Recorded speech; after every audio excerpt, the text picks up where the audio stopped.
এই বন্ধু আমি আপনার, আমারও বড় ভয় লাগে, আমার হিসাবটা সহজ করে দিন। নবীজি বলছেন একথা, অথচ নবীকে আল্লাহ বলছে ওয়ালাল আখিরাতু খায়রুল লাকা মিনাল উলা। বন্ধু, দুনিয়াতে আপনাকে যা দিলাম, আখিরাতে যা দেব, এই দুনিয়ার গুলোর চাইতে ওইগুলো অনেক বেশি উত্তম, অনেক বেশি দামি। এরপরও নবী বলে আল্লাহ আমার ভয় হয় আমার হিসাব যেন সহজ হয়। অথচ আখিরাতে ওনার মর্যাদার কোনো সীমা পরিসীমা নাই।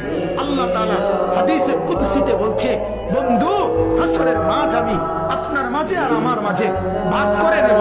কাসামতুল কিয়ামাতা বাইনি ওয়া বাইনাক, আমার মাঝে আর আপনার মাঝে কিয়ামতের দিনটাকে আমি ভাগ করব। আনা মালিকু ইয়াউমিদ্দিন আনতা সাহিবু ইয়াউমিদ্দিন, আমি হব কিয়ামতের দিনের মালিক, আপনি হবেন কিয়ামতের দিনের বাদশা। আপনি বলবেন আমি শুনবো, আপনি সুপারিশ করবেন আমি গ্রহণ করব, আপনি চাইবেন আমি দিতে থাকবো। আপনার হাতে আমার ইজ্জতের পতাকা দেব, আপনার জন্য আমার আরশের নিচে মাকামে মাহমুদের আলাদা জায়গা দেব, আপনার জন্য জান্নাতের দরজা প্রথম খোলার উদ্বোধনের অধিকার আপনাকে দেব।